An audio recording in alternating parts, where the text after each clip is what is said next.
Glória a Deus. Abra comigo um livro da Bíblia que muitos têm certa dificuldade de achar. 2 Tessalonicenses, capítulo 3. É lá no Novo Testamento. 2 Tessalonicenses, capítulo 3, versículo 5. 2 Tessalonicenses 3, 5. Rapaz, tomei uma água do Jorge aqui, que eu me assustei agora, rapaz. Que água forte é essa, rapaz?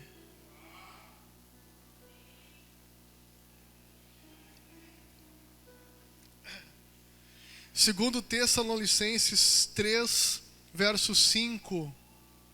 Glória a Deus.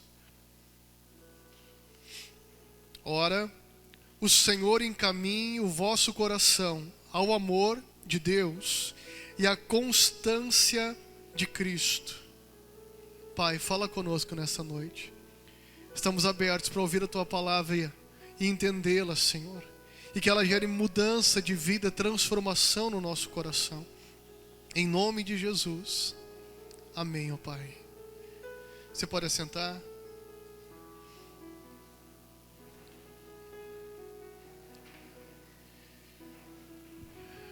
Aqui o apóstolo Paulo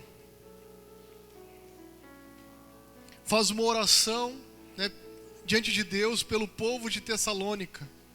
Já é a segunda carta que Paulo encaminha para essa igreja, né? É a segunda carta que ele orienta esse povo, né? E Paulo faz uma oração pedindo que Deus encaminhe o nosso coração ao amor de Deus, né? E à constância de Cristo. Duas coisas interessantes o apóstolo Paulo aqui pede diante de Deus pela igreja de Tessalônica. E quando eu comecei a meditar nesse texto aqui, o Senhor começou a falar muito forte comigo, né? Onde o apóstolo estava pedindo diante de Deus para que o coração daquele povo fosse encaminhado ao amor de Deus. E eu vejo que é tão real esse pedido de oração para os nossos dias de hoje. Há mais ou menos 1800 anos atrás, Paulo escreveu essa carta àquela igreja. Mais ou menos 1800 anos se passaram. E ainda hoje, para mim, é um texto e uma oração tão real. Nesse tempo onde nós temos visto o amor se esfriar. O amor tem estado frio para com Deus. Pessoas distantes de Deus. Pessoas vazias de Deus. Quando uma pessoa está distante de Deus e vazia de Deus, o que acontece? Tudo aquilo que não pertence a Deus ocupa aquela pessoa. Tudo aquilo que não faz parte das coisas de Deus ocupa aquela pessoa. Ira, raiva, brabeza, negativismo, maledicência, né? Tudo aquilo que não faz parte da vida de Deus começa a ocupar o ser humano que está distante do amor de Deus, né? Mas quando nós estamos cheios do amor de Deus, o que acontece, queridos? Nós temos desejo de orar, temos desejo de ler a palavra de Deus, temos desejo de buscar as coisas de Deus.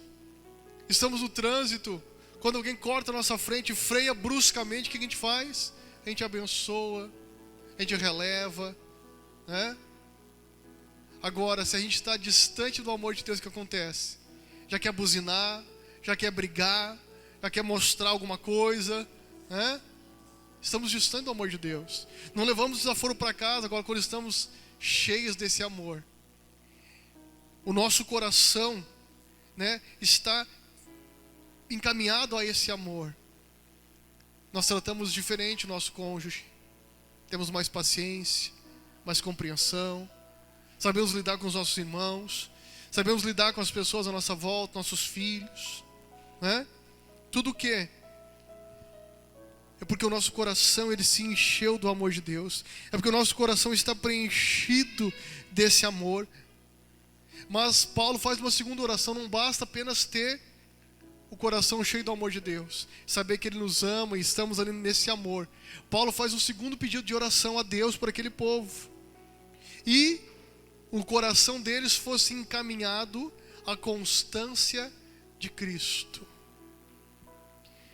Queridos, nós aprendemos aqui, eu fui pesquisar, que a palavra grega traduzida para constância no Novo Testamento significa estabilidade, paciência, lealdade, perseverança e firmeza. Paulo estava dizendo que o coração daquele povo e o nosso coração, trago para nós hoje, devemos estar cheios do amor de Deus, mas também devemos ter a constância de Cristo. O que é isso? Ter a mesma perseverança de Cristo. Constância é algo constante, né? Não de altos e baixos.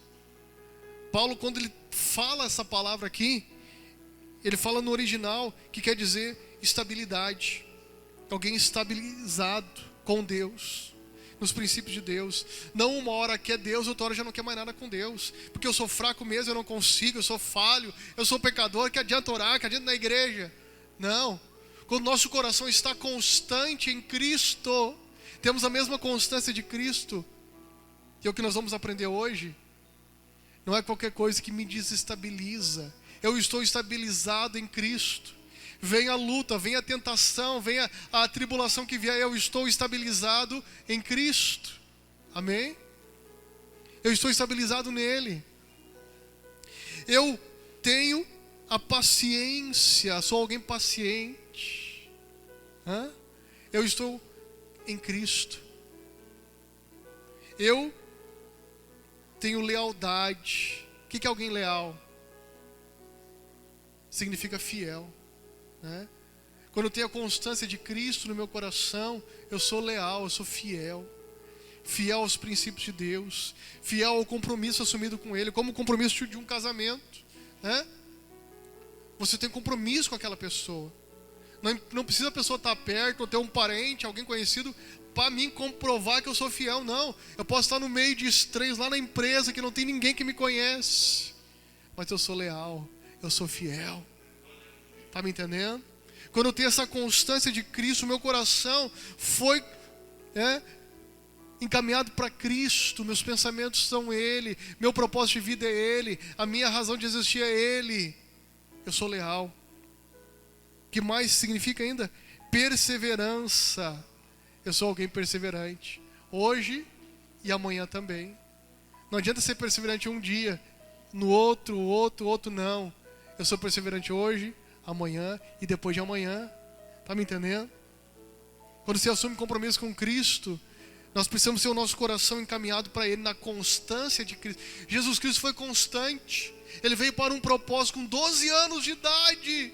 Jesus disse, no momento que ele estava lá em Jerusalém, que foi adorar a Deus com a família, era o costume judaico.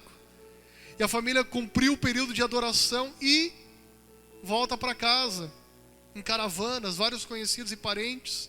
De repente, os pais de Jesus dão conta que Jesus não estava junto, né? Olhar no meio da criançada onde Jesus não estava. Olhar no meio dos parentes, também não estava. Vamos voltar. Aconteceu alguma coisa. Os pais de Jesus voltam para a cidade. Encontram Jesus aonde? Na igreja. Jesus estava ali no templo. E aí a mãe de Jesus chega para ele: meu filho, o que está fazendo aqui? Estou fazendo a vontade do meu Pai. Aos 12 anos de idade.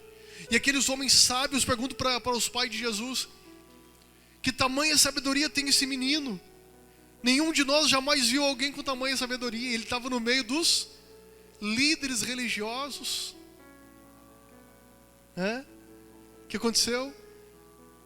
Jesus disse: eu estou fazendo a vontade do meu Pai. Ele era constante desde pequeno.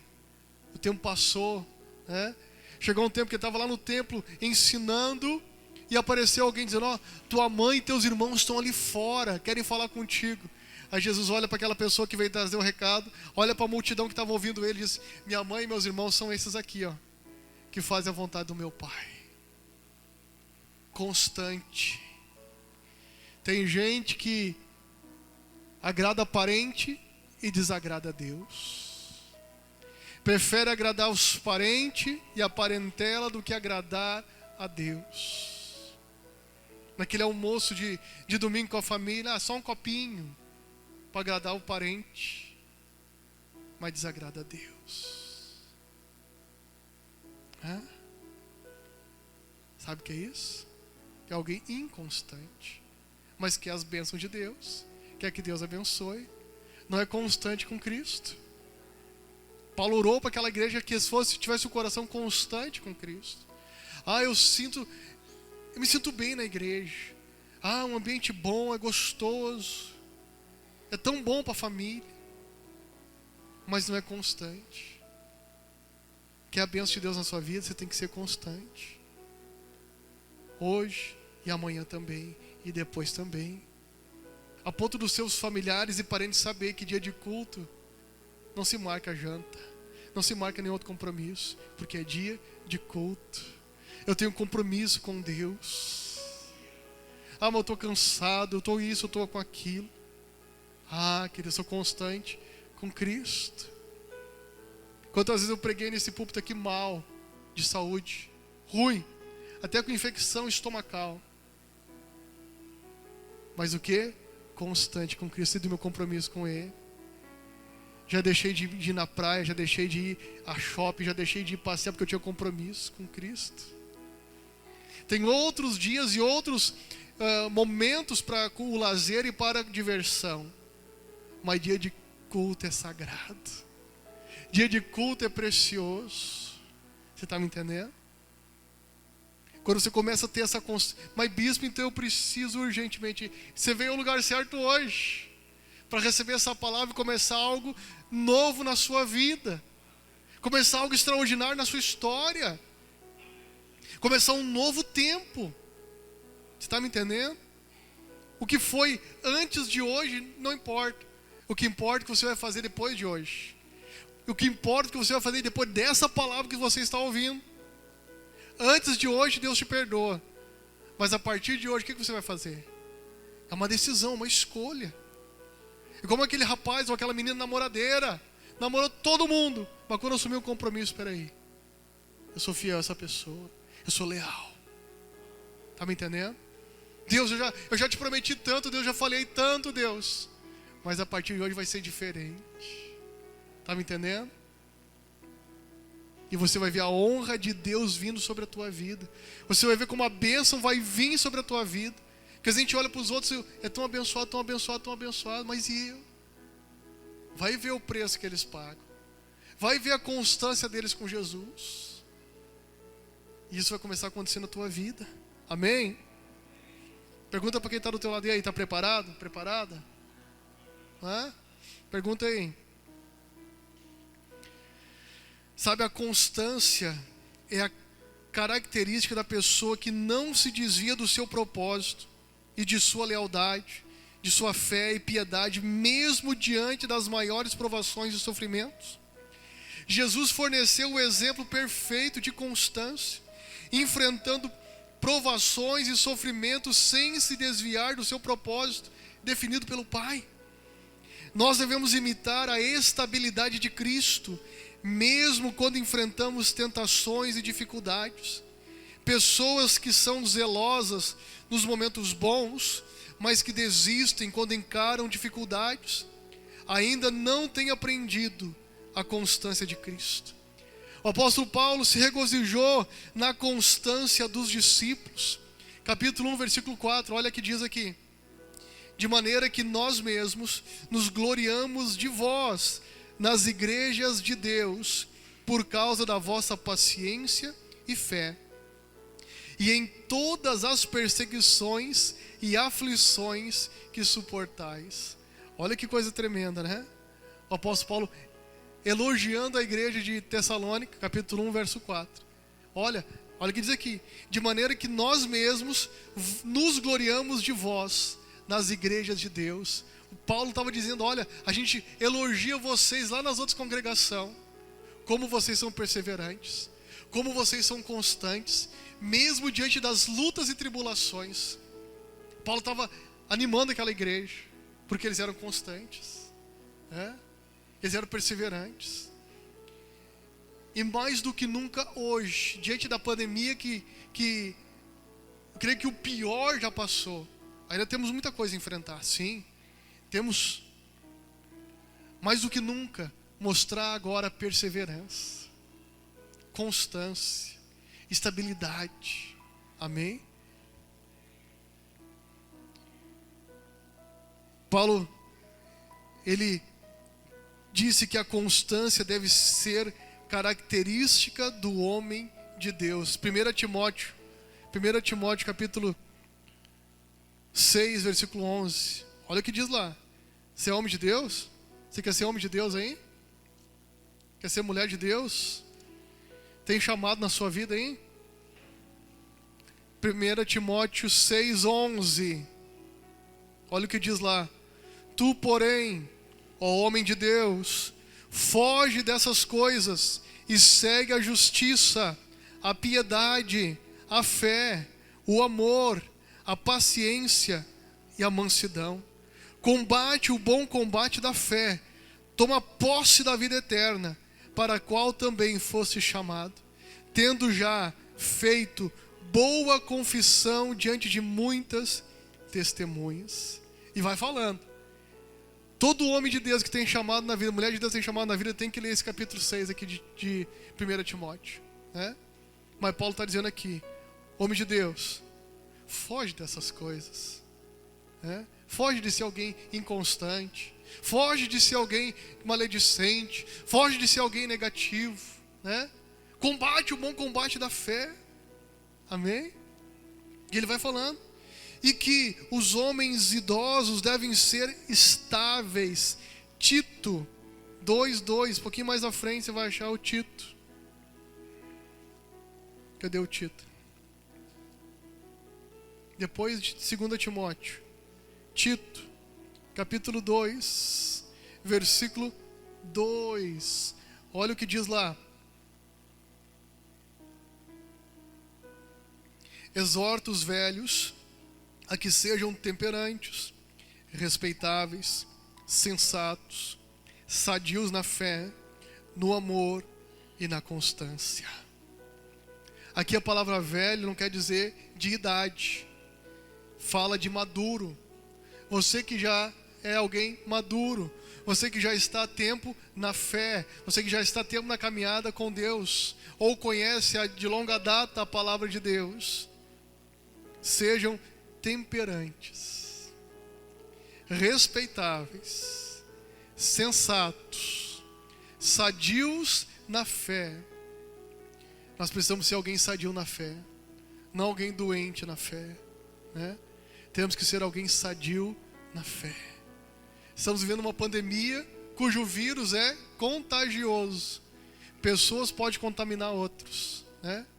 Alguém doente na fé é como esse vírus, contamina os outros. Uma pessoa doente na fé estraga os outros. Pode levar à morte espiritual. Pode arruinar a fé do outro. Nós devemos ser alguém sadio na fé. Como é alguém sadio na fé? Alguém que lê a palavra, alguém que lê livros cristãos, que ajuda a abrir o entendimento para as coisas de Deus, né? Qual é o seu assunto quando você está no meio dos irmãos? Ou quando você conversa com os irmãos, qual é o seu assunto? O que sai da sua boca? Moda? Carros? Comidas? Qual é o seu assunto? É algo que edifica? É algo que bota os outros para cima? Ou é falar da vida de pessoas? Acho que tem um programa na TV que é Fofocando, só de fofoca, né? Seu título lá. Numa das emissoras aí, né? Não posso falar aqui que a gente está em rede internacional, né?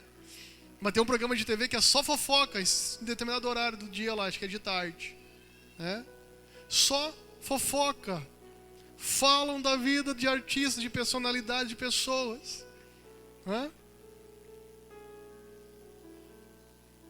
E tem crente assim. Quer saber da vida dos outros? Pergunta para ele. Sabe tudo. Porém não conta nada que edifica. Né? Seja alguém sadio na fé. E Paulo vai falando mais aqui, né? Podia falar a noite toda sobre maturidade na fé, né? E ele continua dizendo: sejamos constantes no amor fraternal. Hebreus 13, 1, um pouquinho mais à frente agora. Hebreus 13, versículo 1. Olha o que diz: permaneça o amor fraternal. Aleluia. O que tem que permanecer na nossa vida? Esse amor de irmão, né? Eu tenho um irmão de sangue que mora lá em Nova Petrópolis, mas se acontecer alguma coisa com ele, eu corro para lá. O irmão pode estar longe, pode não ter aquele convívio, mas quando a gente tem esse amor de irmão, a gente temos um elo, né? De proteger, de cuidar, de amar. Amém? É o que Paulo, o escritor aos Hebreus está dizendo aqui, que permaneça o amor fraternal, o amor de irmãos. Onde sabe que o irmão não está legal, a gente vai lá orar por ele, a gente vai lá encorajar, vai lá dar palavras de ânimo, de vida, né? Ah, mas a tristeza dele é por causa de uma situação financeira, vamos lá levar comida, é uma doença na família, vamos lá ajudar a resolver a situação, vamos trazer solução. Quando a gente tem essa constância na nossa vida, a gente tem como perseverança estar no amor fraternal. Não amemos apenas de momentos de alegria, mas também na face das tristezas e tribulações. E acima de tudo, precisamos constância em nosso temor a Deus, pois assim seremos abençoados. Provérbios 28, 14. Dá uma marcha ré aí, bem longa para trás agora. Vai lá no livro de Salmos, que é no meio da Bíblia, e avança um pouquinho. Vai achar como vizinho dele, Provérbios, capítulo 28. Provérbios 28, verso 14. Olha o que o sábio Salomão escreveu aqui em Provérbios 28, 14. Eu poderia encerrar aqui, nesse texto. Olha o que diz: bem-aventurado o homem que continuamente teme ao Senhor, mas o que endurece o seu coração virá a cair no mal. Bem-aventurado, feliz duas vezes o ser humano que continuamente teme ao Senhor. Aquele que anda no temor de Deus. Temer ao Senhor não significa ter medo de Deus, significa respeito para com Deus. Quando você respeita alguém, você não faz isso somente na presença da pessoa, mesmo longe. Por respeito, você fala bem, você elogia, você fala, né, coisas boas por respeito. E não vai fazer nada que desagrada, mesmo que pareça que a pessoa não está te vendo. Porém, Deus nos vê em todo lugar, em todo momento, a toda hora. E quando nós andamos no temor dele, a bênção vem. Mas quando a gente endurece o coração, nós corremos o risco de cair no mal. Amém? Cair em cadeias depressivas, cadeias de tristeza, sentimentos de derrota, de abandono, né? Então abra o teu coração para Deus. Abra a tua vida para Ele. Senhor, me ajuda, Senhor. Eu não sou perseverante, eu não sou constante, né? Ei, peça ao Senhor, Ele vai te dar graça, vai te ajudar. Jesus teve a dedicação e o autodomínio para fazer a vontade de Deus, mesmo quando se tornou difícil. E para sermos constantes em Cristo, precisamos da disciplina para fazer o certo e tomar as medidas que trarão crescimento. Devemos desenvolver a nossa espiritualidade, nos dedicando ao louvor. Salmo 71, versículo 6. Volta um pouquinho atrás. Salmo 71, 6. Olha o que diz o salmista agora. 71, 6. Desde o ventre tenho confiado em ti. Tu me tiraste das entranhas da minha mãe. O meu louvor será para ti constantemente. Amém? Quando nós temos essa consciência, Deus, desde o ventre da minha mãe me escolheu. Desde o ventre da minha mãe, Deus me amou, né? Deus me amou e me escolheu desde o ventre da mãe. Então, eu vou louvar o teu nome, Senhor. Não importa as circunstâncias, eu vou te louvar. Porque eu sei que nenhum mal é para me destruir. É porque o Senhor tem um propósito com essa situação. O Senhor tem um objetivo com esse quadro que está desenhado diante da nossa vida. Amém? E quando você persevera, quando você se esforça para louvar a Deus e não murmurar. Israel murmurou quando saiu do Egito. Sofreu no deserto por 40 anos. E toda aquela geração morreu. Só os filhos que entraram na terra da promessa. Está me entendendo? Então quando você para de murmurar e começa a agradecer, começa a louvar, Deus move as coisas e as circunstâncias na nossa vida. Amém? Mas é importante você entender que Deus te ama. Ele te ama. E a situação difícil, dolorida, complicada de hoje, você vai ver como essa situação vai te fazer crescer em muito. E vai ser instrumento para você ajudar pessoas lá na frente. Você vai ser um instrumento de Deus para auxiliar e ajudar inúmeras pessoas amanhã ou depois. Por causa disso que você está passando hoje. Por causa dessa circunstância que você está enfrentando hoje.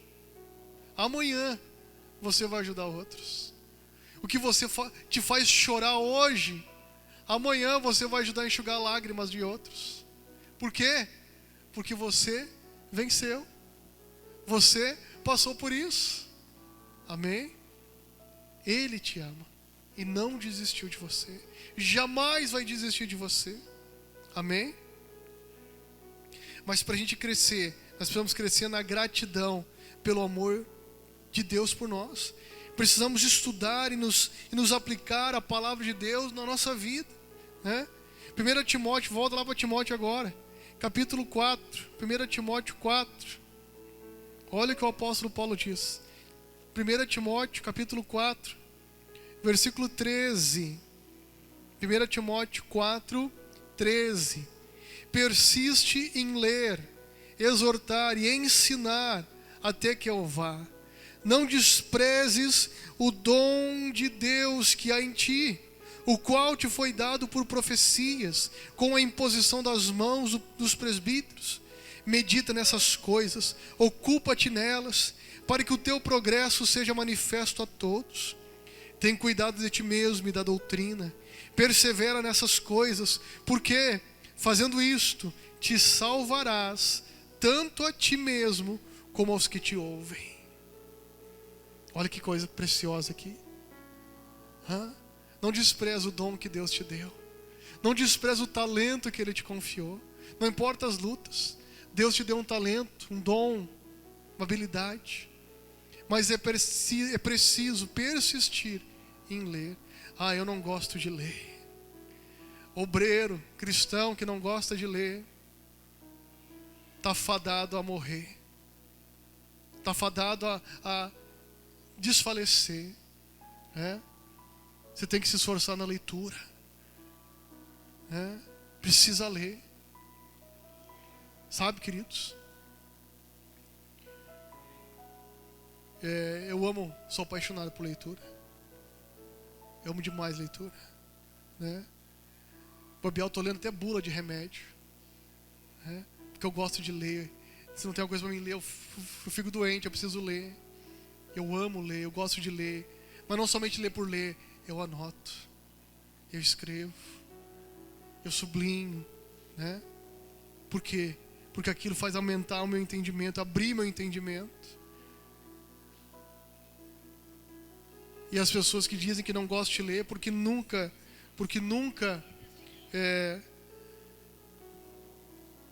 foram incentivados à leitura.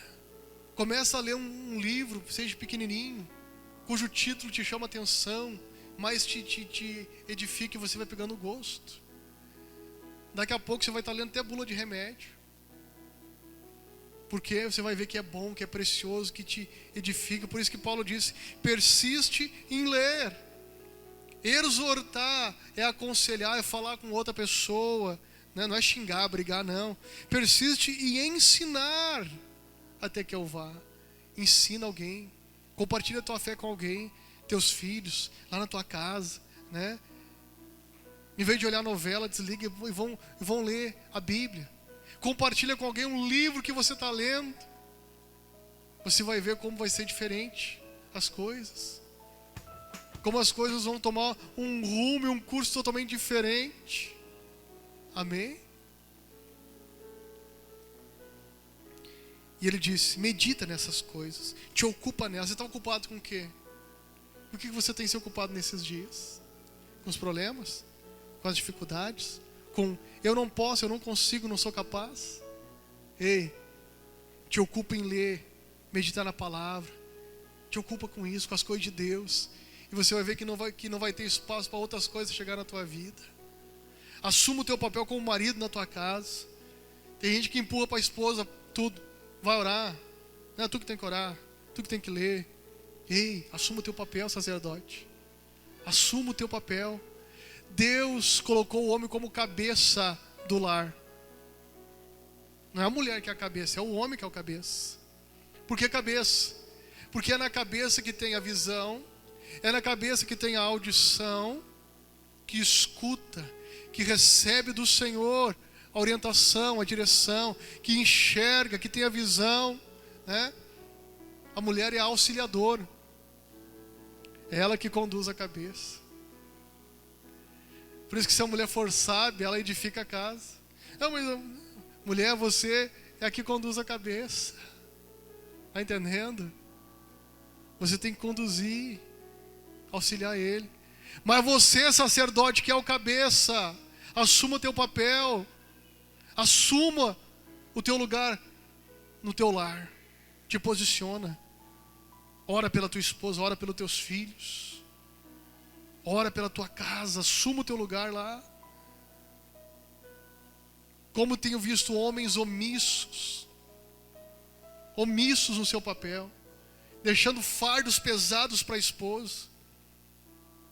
A mulher tem que carregar tudo nas costas.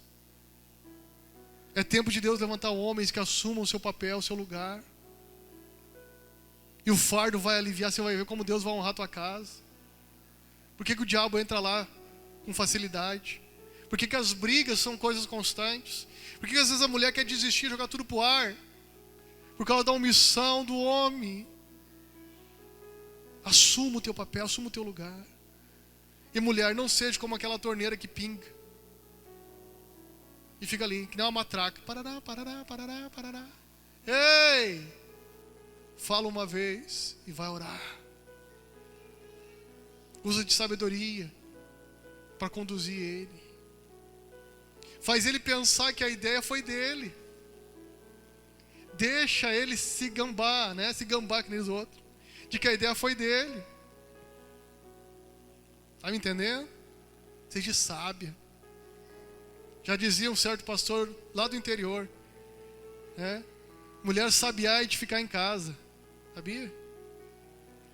Mulher sabiá é de ficar em casa. Esse daí um seminarista chegou, pastor, não é assim não. Mulher sábia edifica a casa. É? Por que tem casa que está perigando a cair? Porque a mulher não é sábia. A edificação da casa é para a esposa. O marido chega do trabalho e já começa aquele relatório. Porque teu filho, porque tua filha, porque não sei o quê, porque não sei o quê, porque não sei o quê. É? O homem precisa chegar e descansar a cabeça. O homem só tem 2 gavetas lá na cabeça. Sabia? E uma delas é a gaveta do nada. O que está pensando? Nada. O que está fazendo? Nada.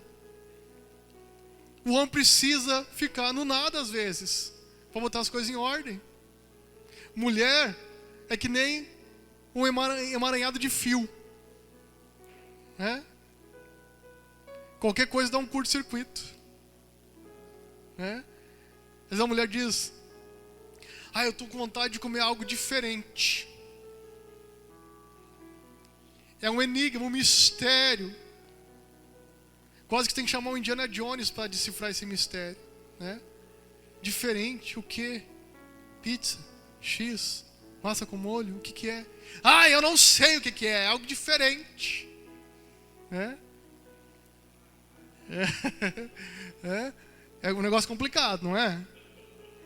Mulher fala e pensa, fala um monte de coisa ao mesmo tempo. Lava, cozinha, passa roupa, cuida das crianças, dá de mamar, né? E ainda ajuda o marido na dificuldade dele. Mulher é um negócio incrível. E Deus botou essas duas coisas diferentes debaixo do mesmo teto, né? Deus é meio doido para fazer isso, mas Ele fez. Então, esse homem e essa mulher precisam estar conectados com Deus para vencer. Precisam estar alinhados com Ele para vencer.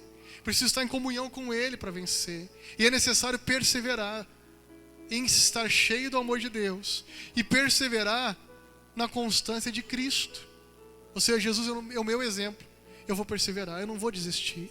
Eu vou perseverar, eu não vou desanimar. Eu vou perseverar, Deus vai abrir uma porta. Eu vou perseverar, Deus vai agir. Eu vou perseverar, Deus vai nos honrar. Está me entendendo? Eu tenho uma infinidade de coisas para falar aqui sobre esse ponto, mas eu quero orar com você nesta hora. Vamos ficar de pé. Eu quero orar contigo nesse momento. Eu não sei em que ponto Deus falou contigo, não sei que momento da palavra tem tocado teu coração, mas eu sei que Deus tem tocado você. Eu sei que o Espírito Santo tem aberto os teus olhos do entendimento para você se posicionar com Deus. Qual é a área que você não está perseverando?